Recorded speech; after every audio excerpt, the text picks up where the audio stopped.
Coffins. Yung 1990s yung lindol sa Baguio. Ah, Yan po. yung naulog ng mga kabaong. Ah.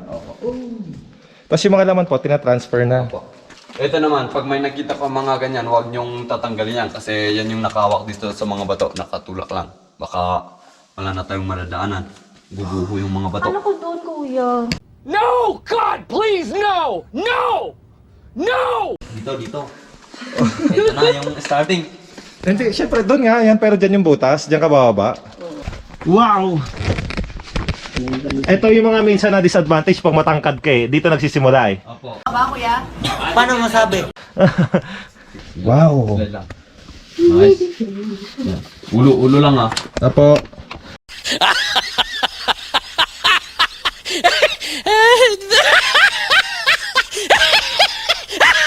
Aaray na lang pagka tinamaan. Wala na makaharap dito. Wala naman. Meron. 8-8 lang ata yung ahas dito eh. 8-8. Yung sa dagat? Hindi, joke lang, wala. Yung ano, yung makamandag sa dagat. What? What the f? Sige, baba tayo. Pagod ka na agad? Ano, ang ahas, pagka ano, may narinig na ingay, nagtatago na Oo, yun. nagtatago na yan. Hindi naman sila, ano eh, aggressive eh. Hindi naman sila war freak tulad mo.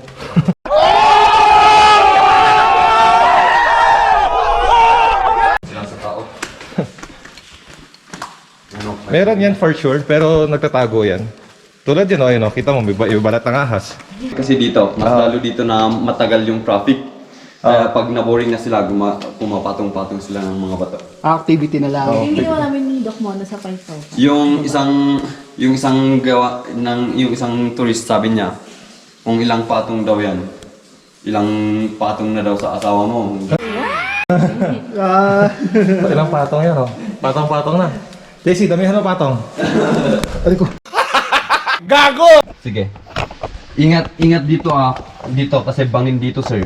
Okay ba? Dito sa my right side. Sa kanan. Tulak na lang pagdating dito, tulak mo lang yung bato. Uy, santol! Tagal pa. Ay, uy, santol dito. Utulas ako, pre. Wala pa. Ay, yun na Tulak ba? mo lang yung bato. Oh my God, yung balakang ko, Lord! Akala ko yung taba mo eh.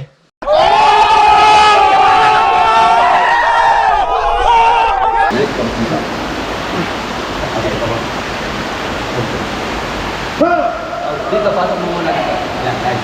Okay, go on.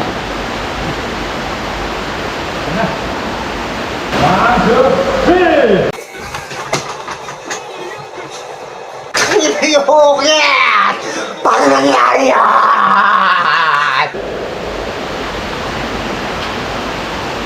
Doon muna, right side muna tayo. Right side muna. Ano po dito? Sumasakit dito. Ay, dito. O yung yung ano niya? Yung ugat. Muscles. Muscles? Meron ka ba nun?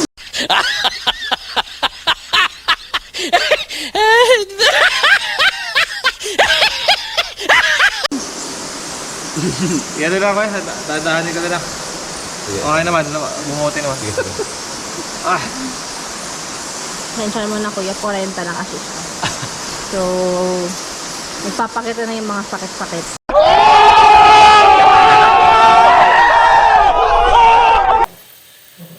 So guys, ano po yung na-expect natin pag sinabi natin lemon pie? So pie, lemon. Lemon! Diba? Lemon at saka pie. Yan. It's a good chunk. Diba?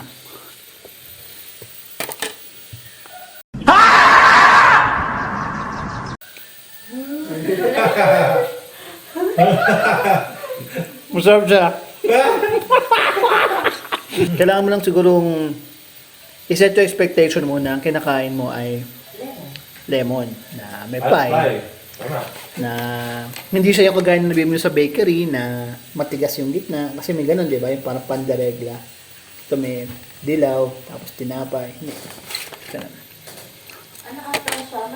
Huwag mong subukan. Masisira ang buhay mo. Saan magkano masahe? Magkano masahe? 500. 500 yung masahe. Actually, 450 lang. Pero, ewan ko. Bibigay ko talaga yung 500. 50 sana yung tip. Kaso naningil sila ng 500. So yun. Enjoy pa naman. Yes, may sumasakit yung tuhod ko.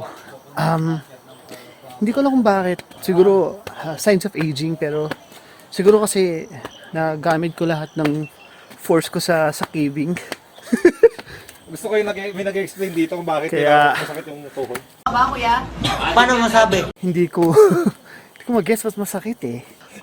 Lumalagotok siya, guys. Kaya pa, sir, kaya pa. Lumalagotok siya.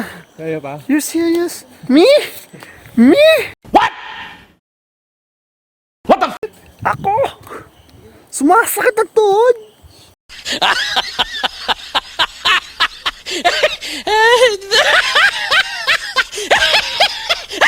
G.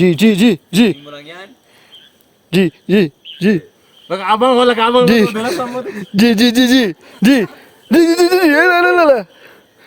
G. Wow! Paano nangyari yun? Oh. Try.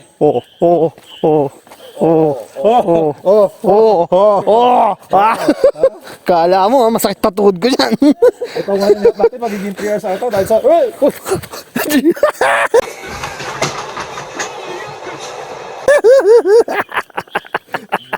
Bakit kami? Mainit din doon, no? Iba yung level ng hangin Ang kasi malamig lang doon sa may upland. mutot sila pareho.